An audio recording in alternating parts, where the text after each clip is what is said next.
Hello friends, welcome to our channel. So இந்த சேனலை பொறுத்த வரைக்கும் நம்ம வந்து பார்த்தீங்கன்னா நர்சிங் காலேஜஸ் என்னென்ன டிஸ்ட்ரிக்ட்ல இருக்கு, ஸோ என்னென்ன காலேஜஸ் இருக்கு அப்படிங்கிறத ஒன் பை ஒன்னா நம்ம வந்து பார்த்துட்டு இருக்கோம். இந்த வீடியோல பொறுத்த வரைக்கும் கோயம்புத்தூர் டிஸ்ட்ரிக்ட்ல என்னென்ன நர்சிங் காலேஜஸ் இருக்கு, அந்த காலேஜஸ்ல வந்து பார்த்தீங்கன்னா என்ன மாதிரிலாம் இருக்கும் அப்படிங்கிறத ஒன் பை ஒன்னா சொல்ற நோட் பண்ணிக்கோங்க. அதுக்கு முன்னாடி இந்த சேனலுக்கு தான் நீங்க ஃபர்ஸ்ட் வந்திருக்கீங்கன்னா சேனலை வந்து சப்ஸ்கிரைப் பண்ணிக்கோங்க. பக்கத்தில் இருக்க பெல் ஐக்கனை கிளிக் பண்ணி அதை ஆள் கொடுத்துக்கோங்க. அப்போ நம்ம போடக்கூடிய வீடியோ உடனுக்குடனே நோட்டிஃபிகேஷன் வரும். பார்த்தீங்கன்னா நீங்க medical line, engineer line, arts and science, அக்ரில நீங்க அட்மிஷன் பண்ணணும் அப்படின்னு நினைச்சீங்கன்னா ஸ்கிரீன்ல தெரிய நம்பருக்கு கான்டாக்ட் பண்ணுங்க.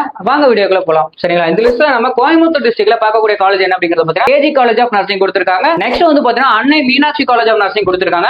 அடுத்ததான் உங்களுக்கு கேஎம்சிஹெச் காலேஜ் ஆஃப் நர்சிங் கொடுத்திருக்காங்க. இந்த காலேஜ் பொறுத்த வரைக்கும் உங்களுக்கு டீச்சிங்கா இருக்கட்டும், ட்ரைனிங்கா இருக்கட்டும், எல்லாமே ஹை லெவல்ல கொடுக்கக்கூடிய காலேஜா சொல்லலாம். கேஎம்சிஹெச் ஒன் ஹாஸ்பிட்டல் ரன் பண்ணிட்டு இருக்காங்க, நோட் பண்ணிக்கோங்க. ஜேகே காலேஜ் ஆஃப் நர்சிங் கொடுத்திருக்காங்க, பிஎஸ்சி காலேஜ் ஆஃப் நர்சிங் கொடுத்திருக்காங்க, பிபிஜி காலேஜ் ஆஃப் நர்சிங் கொடுத்திருக்காங்க, Shri Ramakrishna institute of nursing science கொடுத்திருக்காங்க, எக்ஸிடி காலேஜ் ஆஃப் நர்சிங் கொடுத்திருக்காங்க, எல்என் காலேஜ் ஆஃப் நர்சிங் கொடுத்திருக்காங்க, Shri Abirami college of nursing. ஓகேங்களா? இந்த காலேஜும் வந்து பாத்தீங்கன்னா ஸ்டூடெண்ட்ஸ் அதிக விரும்பி எடுக்கக்கூடிய காலேஜ். கோயம்புத்தூர் டிஸ்ட்ரிக்ட்ல வந்து பாத்தீங்கன்னா அபிராமி காலேஜ் பொறுத்த வரைக்கும் ஸ்டூடெண்ட்ஸ் அதிகமா விரும்பி எடுக்கக்கூடிய ஒரு காலேஜ்னே சொல்லலாம். நோட் பண்ணிக்கோங்க. சரிங்களா? அடுத்தது Kovai Kongunadu college of nursing கொடுத்திருக்காங்க. இதுல வந்து பாத்தீங்கன்னா கற்பகம் காலேஜ் ஆஃப் நர்சிங் கொடுத்திருக்காங்க, ஆர்பிஎஸ் காலேஜ் ஆஃப் நர்சிங் கொடுத்திருக்காங்க. சோ அடுத்தது உங்களுக்கு நைட்டிங்கேல் இன்ஸ்டிடியூட் ஆஃப் நர்சிங் கொடுத்திருக்காங்க. சரிங்களா? நோட் பண்ணிக்கோங்க. அடுத்து உங்களுக்கு கங்கா காலேஜ் ஆஃப் நர்சிங் கொடுத்திருக்காங்க, Gem institute of nursing and education research கொடுத்திருக்காங்க. நோட் பண்ணிக்கோங்க. இது எல்லாமே வந்து பாத்தீங்கன்னா எல்லாமே கோயம்புத்தூர் டிஸ்ட்ரிக்ட்ல இருக்கக்கூடிய காலேஜ் தான். நோட் பண்ணிக்கோங்க. சரிங்களா? இந்த லிஸ்ட்ல உங்களுக்கு ஃபைனலா பாத்தீங்கன்னா ராயல் காலேஜ் ஆஃப் நர்சிங் கொடுத்திருக்காங்க, சேரன் காலேஜ் ஆஃப் நர்சிங் கொடுத்திருக்காங்க ஃபைனலா. சரிங்களா? இது எல்லாமே வந்து பாத்தீங்கன்னா கோயம்புத்தூர் டிஸ்ட்ரிக்ட்ல இருக்கக்கூடிய காலேஜ் தான். நோட் பண்ணிக்கோங்க. உங்களுக்கு வந்து இம்பார்ட்டன்ட், உங்களுக்கு வந்து 12th முடிச்சதுக்கு அப்புறம் ஒரு காலேஜஸ் நம்ம வந்து தேடுறோம் அப்படின்னா இந்த வீடியோ உங்களுக்கு யூஸ்ஃபுல்லா இருக்கும் நினைக்கிறேன். இந்த வீடியோ பிடிச்சிருக்குன்னு நினைக்கிறேன். இந்த வீடியோ பிடிச்சிருந்தா லைக் பண்ணுங்க, மறக்காம நம்ம சேனலை சப்ஸ்கிரைப் பண்ணுங்க. நெக்ஸ்ட் வீடியோல பார்க்கலாம். தேங்க்யூ ஃபார் வாட்சிங்.